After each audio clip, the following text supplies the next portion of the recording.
সুপ্রিয় দর্শক, দেশ ও দেশের বাইরে বসে যে যেখানে বসে আমাদের আজকের এই প্রতিবেদনটি দেখতেছেন, আপনাদের সকলকে জানাই এমবিটেন কৃষি কথা চ্যানেল পক্ষ থেকে স্বাগতম।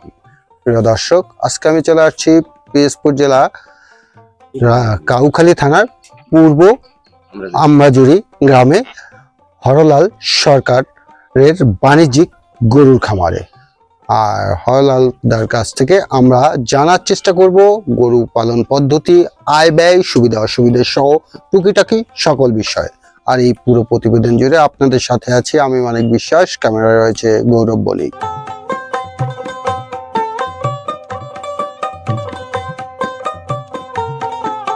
হরলাল দা, এমবিটেন কৃষি কথা চ্যানেল পক্ষ থেকে আপনাকে স্বাগতম। কেমন আছেন আপনি? আমি ভালো আছি। তো গরু দিয়ে তো একটা ভালো নয় কিন্তু এই বন্যায় কেননা ওই গরু গাছের এই পর্যন্ত জল, বুঝছেন, মানে হাঁটুর উপরে জল। হয় উপরে জল, ওইভাবে গরু মনে করেন ধরেন 24 ঘন্টা ওইভাবে ছিল। 24 ঘন্টা এইভাবে ছিল। তো আমরা আজকে চলে আসছি আপনার আসলে খামারের কি অবস্থা, কি রকম আপনি আছেন এই জানার জন্য।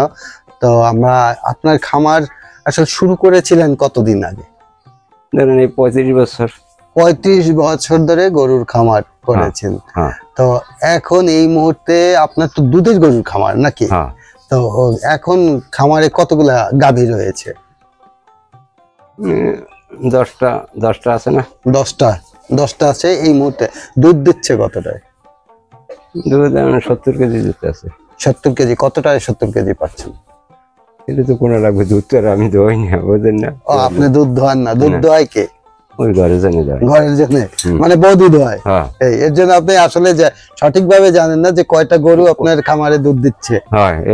কোনটায় দিয়ে কতটুকু দিয়ে এটা আমি জানি না, সেটা জানেন না। তো মানে 70 লিটার দুধ পাচ্ছেন প্রতিদিন? 70-65। কোথায় সেল করতেছেন দুধ? এই কাউখালী বাজারে এবং রাজাপুর। কাউখালী প্লাস রাজাপুরে সেল করেন। কত করে সেল করতেছেন? 58 টাকা দার আর 65 টাকা দার। 58 টাকা। 58 টাকা কোথায় দিচ্ছে? 58 টাকা দিয়ে রাজাপুর দিচ্ছে। 58 বাড়ি দিয়ে নিয়ে যায়, বাড়ি দিয়ে এসে নিয়ে যায়। আর 65 টাকা যেটা বিক্রি করতেছে এটা কাউখালীতে পৌঁছে দিয়ে আসে। তো এই মুহূর্তে বাছুর গরু কয়টা রয়েছে, মানে কয়টা গাভীর কয়টা বাছুর, সেটা কি জানা আছে? আছে তো, নতুন যে বিয়ে হয়েছে মনে করেন 3টা বিয়ে হয়েছে, নতুন 3টা বিয়ে হয়েছে। তো 3টার ভিতরে 3টা বাছুর রয়েছে। তো এই যে খামারে যে গাভীগুলা রয়েছে এগুলা কি আপনার খামারের তৈরি না বাহির থেকে কেনা? এগুলো আমার খামারের তৈরি। খামারেই তৈরি সবগুলা? খামারের বাছুর। বাইরে কেনা আছে? এখন বাহিরের কেনা আছে 2টা, 3টা, 4টা কেনা আছে। 4টা কেনা আছে। মোট 10টার ভিতরে 4টা কেনা আর 6টা হলো খামারেরই। তো মানে এখন এই মুহূর্তে আসলে গরুর খামার করে মানে যে দুধটা আছে 70 লিটার দুধ, এ থেকে কি গরুর খাবার যোগান ঠোগান এগুলা মানে আপনি নিজে সম্পূর্ণটা তো চলে না। ভুসির বাজার, খাবারের বাজার বেশি না, অনেক বেশি। গরুর খাবার এবং ভুসি এইসব খাবার। আর গরুর জন্য কি ঘাস চাষ করেছেন? ঘাস আছে। কতটুকু জায়গায় ঘাস করেছেন? 10 কাঠা আছে। 10 কাঠার উপরে ঘাস করেছেন। তো এই বন্যার সময় কি ঘাস এখন আছে না বন্যায় কিছু নষ্ট হয়েছে? নষ্ট তো হয়েছে, মানে পুরাটা নষ্ট না কিছুটা সামান্য সাধারণ আছে নাকি, আমি যাইনি এখন তো পর্যন্ত জমিতে পৌঁছে। আজ ওই বন্যা হইতে আর যাইনি। তো গরুগুলা মানে আপনার খামার যে গরুগুলা এখন কেমন আছে? এই যে বন্যায় বৃষ্টিতে পানিতে ভিজছে, ঠিক আছে, বা অনেক 3-4 দিন পানি আটকে রয়েছে মনে হয়। 3-4 দুধের গরুর সমস্যা হয়েছে, 3 থেকে 4টা গরুর সমস্যা হয়েছে। তো এরপর কি ট্রিটমেন্ট করে দিয়েছে?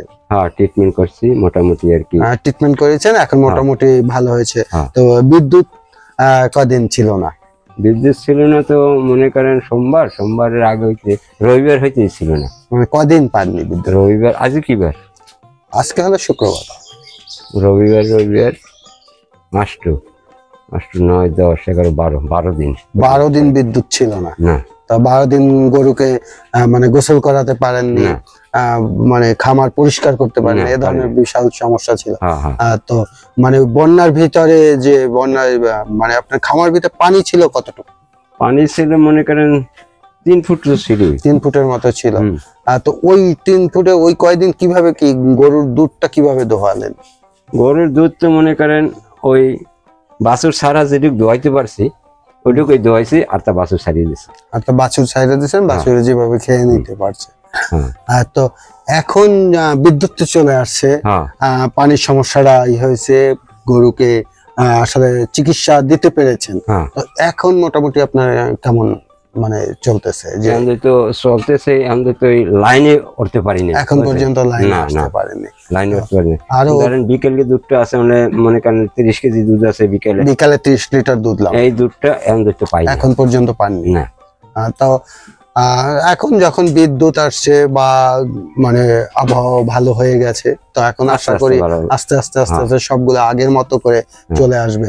তো আমরা আজকে আপনার বাড়িতে আসছিলাম যেহেতু আপনার খামারটা দেখবো, এর জন্য যে খামারটা আসলে কোন পর্যায়ে আছে, আপনি কেমন আছেন এর জন্য। তো আপনার অনেক মূল্যবান সময় নষ্ট করলাম। আপনি ভালো থাকবেন, সুস্থ থাকবেন এবং আপনার খামারের সব গরুগুলো ভালো থাক, এটাই আমাদের প্রত্যাশা।